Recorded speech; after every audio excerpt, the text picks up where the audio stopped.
raced across the line. The man who was on the front row last time out at Paul Ricard, Valtteri Bottas, back on the front row for Mercedes. They found pace with Valtteri Bottas. Hamilton then goes on to the front row. It is Verstappen, Hamilton, Bottas and Perez, the front two rows for the French Grand Prix. And for the second time this year, it's Verstappen at the head of the contenders.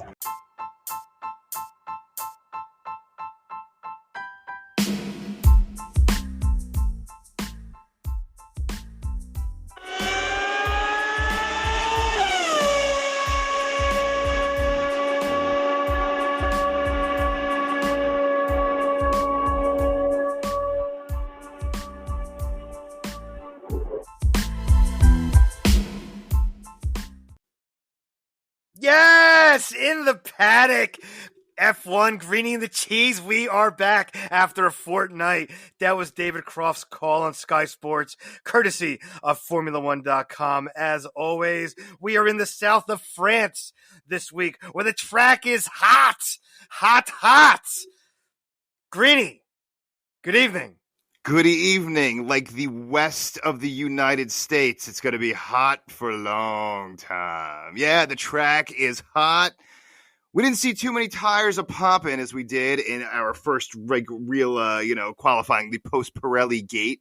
And here we are in Paul Ricard. Bring it on.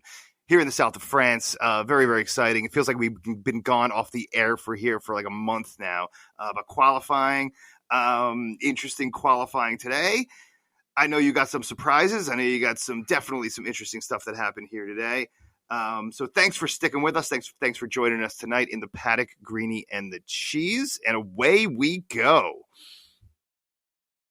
Oh, it was a great weekend so far. We had Michael Masi telling the teams to eat it, basically, over the weekend on Friday. They were bitching about the curbs being too high, and Mr. Mackey's response was, you know what? Stay on the track then. Stay on the track. So that was excellent to see, which they, should stay on the track. Max was awesome today. Flying. He was quick all weekend. I was not surprised to see him at the top. Mercedes showing a little life. Very interesting. Looks like they might have found a little something. Michael, your thoughts? Yeah, a lot of thoughts here today. It looks like Mercedes is inching back in, but clearly Red Bull has the best car here as Verstappen takes pole. And it's not like Perez finished, anything terrible. He's on the second row as well. So you got Merc and Red Bull first, second row. It's looking good. It's looking good for both teams. It's kind of a mix, and we'll see where they end up at the end of the race, right? Let's see what the Mercedes garage is going to do this week. That's actually probably, this is not too often you're going into a race being like, I wonder what the garage is going to be doing. But, it is after a couple of disasters late last season, 2020, for the Mercedes garage. It's really interesting. It's an interesting point of the day here. Obviously, clearly, Red Bull and Mercedes are clearly the best two teams out there. Yeah, man, a lot of stuff to talk about. So, what were your surprises, first of all? Mercedes garage has been where pretty much a lot of the excitement's been all weekend with the chassis changes that they've done this week. Bottas is actually in the chassis that Lewis has been using recently. Lewis is in a completely different chassis. It appears that Bottas has come a little bit alive, maybe. Found a little bit more something using Lewis's old chassis that he has been using. But they've also seemed to found something when they went to the medium tires here in Q2, and the car seemed to have come alive again. Picked up a lot of pace that they were missing pretty much most of the weekend. Most teams were not using the harder compounds because of the tire temps and the degradation that they've been getting with the red tires this week, or the softs. So everybody was saving the harder compounds for the race. So it's been a very, very interesting weekend, especially in the Mercedes garage. Yeah, absolutely. Again, the garage is where it's been at. and that's where it's going to be. The pit is where it's going to be at this weekend, and or at least tomorrow. And we go into an exciting Sunday. But let's back it up a little bit, back the truck up, and let's start all the way back in Q1. Some surprises, a little bit of Yuki Tsunoda going out here. Third red flag in qualifying this season for the rookie. But Q1, take it away, man. Yuki's got to pick it up. He has not been good recently. He's got to find a little something. But my surprises for Q1 will be Mick Schumacher getting into Q2. Although he did crash, and then my other surprise, leading into my other surprise, would be Lance Stroll missing out. But that was also because he was on a lap when Schumacher crashed out and brought out the second red flag of Q1, ending the session basically with only 1:22 left, so nobody's getting around the track in time to start a hot lap. So that basically ended that. But those are my two surprises out of Q1, excuse me. Yeah, it is amazing to sit back and think that of the last five qualifying rounds, and not the last ones, but from Q1 and then from the last race and then all the way back to qualifying in where were we 2 races ago? Monaco, right? Yeah, Monaco and Baku. Yes, sir. 4 out of 5 qualifying sessions ended in a red flag situation. So, very interesting. Very interesting. That's probably the biggest surprise for me at this moment. 4 out of 5 at that point ended in a red flag. Another one, that was my biggest surprise for Q1, that it just ended in another red flag. But take it from there. All right, so we'll move on to Q2. The Merc comes alive, as we've already stated. That was impressive to see. They picked up a lot of time. They were dropping, were they down about 0.7, I think, to max out of Q1, or maybe even a little bit more. And they threw on those yellow tires, got a little bit more life. They'll rip them up as quick on a quali lap. Merc comes alive, and then Ocon. What did he miss out by? 0.01 or something like that. To get into Q3 in his home Grand Prix. Even though Alpine was really quick all weekend. So I was really surprised to see Ocon miss out, since Alpine was very quick all weekend long. But I was surprised to see Ocon miss out there as well. Yeah, I'm surprised to see, again, if we want to go back to Q1, and again, Aston Martin just after a podium finish last time out in Baku, now you got guys who can't even get in the top 10. Very, very interesting. I know Stroll and Vettel have both been racing well over the last several races, so to see neither of them up there in Q3 is interesting.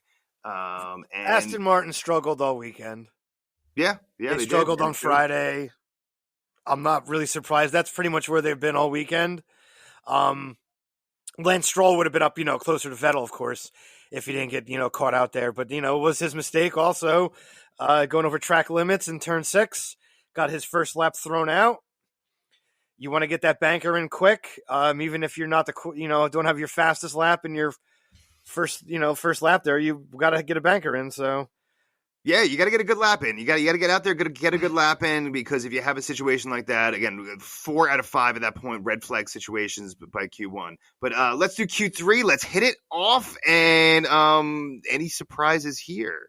I'm going to say Fernando 9th. I was thinking he might be a little bit higher, actually. But it's also nice to see Fernando in Q3. Throwing it down a little bit. And my biggest one would be Pierre Gasly, giving the French fans a little something to cheer about.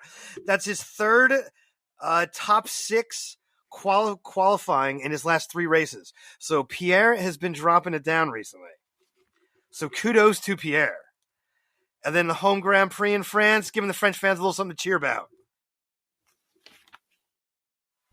Yeah, what a race when it comes to Pierre Gasly. Listen, if you look at back at if you look back at Pierre Gasly at the beginning of the season, he was placing well. He was like what did he finish or start 8th in Spain. He qualified 5th at Imola.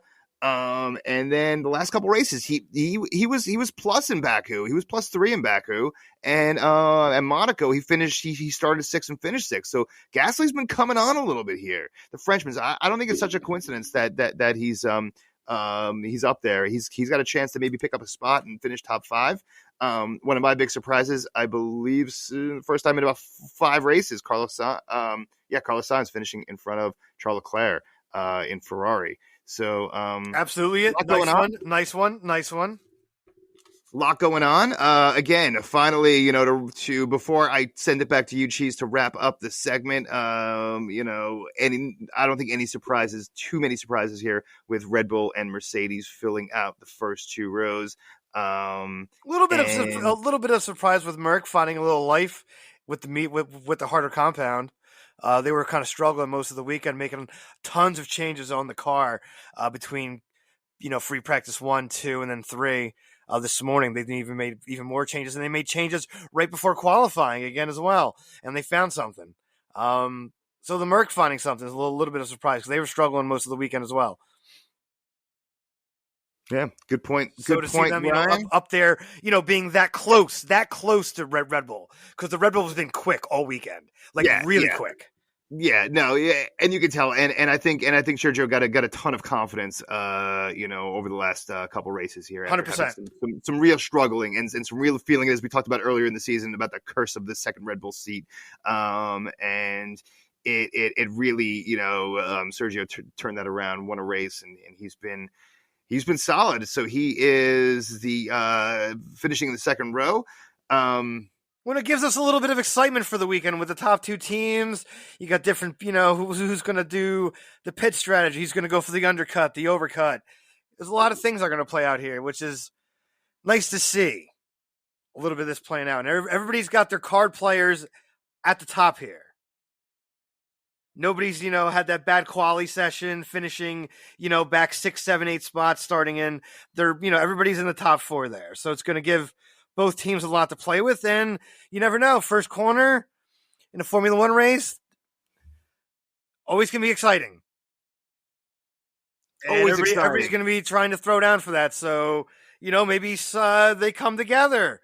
You never know. It's going to be, it's good to see though. It's going to be it's going to be an exciting start. It's going to be a very exciting start tomorrow. Turn 1 Formula One races are the most exciting thing, the exciting 15 seconds you'll watch in sports.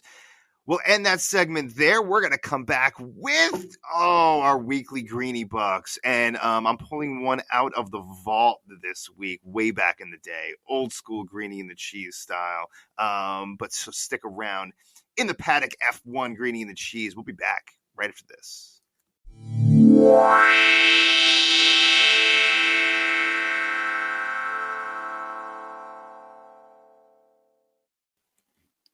What's up, everyone? Greeny from In the Paddock here. If you haven't heard about Anchor, it's the easiest way to make a podcast. Please let me explain. It's free. Okay, free. There are creation tools that allow you to record and edit your podcast right from your phone or computer. Anchor will distribute your podcast for you for free, so it can be heard on Apple Podcasts, Spotify, and many, many more. You can make money as well. Money with your podcast. No minimum listenership, and it's everything you need to make a podcast in one place. Download the free Anchor app today or go to anchor.fm to get started. I like to play blackjack. I'm not addicted to gambling. I'm addicted to sitting in a semicircle.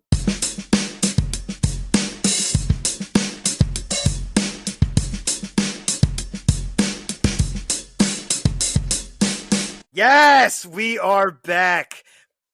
In the Paddock F1, Greeny and the Cheese, Saturday night special, the favorite part of the episode. It is time for Greeny Bucks.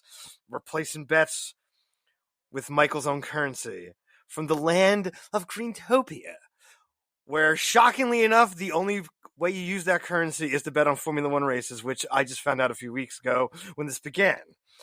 did not know. I don't know how you buy food or anything else in Greentovia since the money is only used for Formula One races. But Michael, please take it away.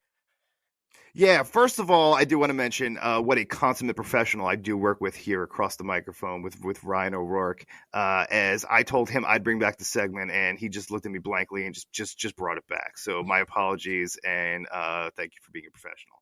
Yeah, I absolutely do love my Greenie bucks. I cannot spend them anywhere else. Can't buy a quart of milk. Can't buy a bag of chips. But you can buy gloatin' rights around here. That's what I gotta say. And so far, the gloatin' rights go to the man across the other side of the glass here, and that's Mr. Ryan O'Rourke, who is like 0 for 9 or something like that, but still has more money than me, even though I've won a couple bets. But I bet like a maniac. So I'm down numbers. Let's go over them. I'm in second place with 715 Greenie bucks, and in first place, my friend, is you with 880 Greenie bucks. We have a long season to go and a lot of work to do here. So I know you got your bets ready because you're a professional. I'm bouncing back and forth, so I'm unsure. But let's go. You can start it off. Tell me what you're betting on, and tell me who you got. All right, here we go, son. 20 Greenie bucks. Biggest mover, Lance Stroll. He was going to have it in Baku till the tire failure, starting at the back again. I was going back and forth between Yuki Tsunoda, but as you said earlier in the program, that would be Yuki Spinoda. So I do not trust him right now. He's been on the downward spiral. I have a lot more trust in Lance Stroll, little tire strategy with the Aston Martin, and he's good on his tires and that kind of deal. So I would take Lance Stroll, 20 Greenie bucks, biggest mover. Biggest mover. All right, Lance Stroll. I like it, but I don't like it as much as my pick for biggest mover of the week, and that is going to be Kimi. Oh, yeah. Kimi has been plus all season. I'm looking for a +5 from Kimi to take it home. I think he could finish 12, and he's reliable, and he's not going to, bust out like Lance Stroll will. And I'm going to bet 50 Greenie bucks. Ooh. Ooh, he's back. He's back on the train of throwing the cash away. He's trying to make it back now. He's seeing that big deficit. He changes his strategy by the race now. He's so in his own head right now. It's unbelievable. And I can see you laughing over there, so you know it's true. You're all over the place. You can't pick a strategy and stick with it. You're a madman. You are an absolute madman. You're gonna be out of cash in like 5 weeks. We'll see about that. All right, what else you got on the board here, Mr. Genius? Not a single bet, by the way. We're gonna go. Keep going. 20 Greenie bucks. Max the win. I like it. I mean, he's the quickest car all weekend. Max is on it. He's feeling it. He's reaching that prime of his career right now. Red Bull's got the car. They're picking up way more time than the Merc is in the high-speed corners right now. This is Max's track. He would have had it the last race if the tire didn't explode. Max has got it. Red Bulls don't have to worry about pit stops with the Red Bull at all. Don't have to worry about any madness. You're going to get your consistent, 2 seconds. So I'm taking Max. I like the pick. It's really, really hard to bet against Max, especially as he's sitting there on pole. I mean, Hamilton could beat him out. It's gonna that first turn is going to be something to watch. So anyone, even if you're mildly interested in Formula One, the first 20 seconds of that race is going to be wild. So, really, really, I can't bet against Max. It's really hard. I was between him and Lewis. I don't see Lewis winning this race. Max has been looking good all weekend, as you said. So I'm going to go with Max, but I have a little more confidence than you do. So I'm going to go 50 Greenie bucks on Max Verstappen. Wow, he's throwing the cash. Throwing that cash. Let's make it up. Let's make it up, or just make that money and watch it burn. We got to make it up. Listen, I might make smaller bets when I get down. I'm gonna use my leverage the way I have it right now. But don't worry about me. Worry about yourself. Worry about your own game. We got 20. Oh, I'm fine. We got like 18 races to go after this, so relax. I'm fine. You're good. Don't worry. I'll be crashing on your couch because I'll be running out of Greeny bucks. All right. What do you got next? You doing a trifecta on me? I got a trifecta. Come on. Ooh. These are the 3 weekly bets we do every week. Why would I change it up? This is our thing. This is how we roll, son. So here it is. 20 Greeny bucks. Trifecta. Max taking Lewis second. Perez will come in third. My trifecta. 20 Greeny bucks. What you got, son? I like it. As I watch you jot it down in the Marvel notebook. No, I like it. I mean, I had listen. I got to write your bets down. This is what happened when you got to pay up. So another 20 down, and you got. And listen, I like it, but I'm gonna go out on a limb here a little bit because I'm only gonna bet 10 Greeny bucks. I have lower confidence in this one. Wow, that's your lowest bet of the season, if I'm not lowest mistaken. bet of the season, not even close to by far the lowest bet of the season. And I'm gonna go with Verstappen, Hamilton, and Pierre Gasly hitting the podium. Ooh. I mean, we see it so much, right? We see that driver on his home track so often, maybe more often than not there, getting that third spot, I mean, sometimes even second. It happens. It absolutely happens. I like it. How much confidence do you have in Bottas and Perez and Sainz? I mean, as well as Charles Leclerc is behind him. I think he's the best driver of that bunch of that, from 3 to 6. So I think Pierre's got a shot, especially if there's a scuffle up there, especially if, Bottas and or Perez get into it over there. It could be interesting. And I think Pierre, if anything happens to 3 through 5, Pierre Gasly's got a chance to slip in. He looked great all weekend. You can't deny that. And no, I cannot. And he's been plus the last couple of races here. Like I said, even in Monaco, +3 at Baku. And I'm a fan. I'm a fan of Pierre ever since he messed up on that starting line. That was him, right? Yeah. Yes, that was him. What are you doing, Pierre? What are you doing, Pierre? I think we had the name of an episode. Yeah, we definitely had an episode. All right. So that is my bet. Your bets. I like it. I like you bringing the Frenchman in there, French Grand Prix. Get a little of that home energy going. I dig it. Yeah, it's always like when like Felipe Massa used to come in like third in like Mexico or in Brazil. Apologize every year. 100%. Like every time. Just I like it. What? Vive la France, son. Vive la France.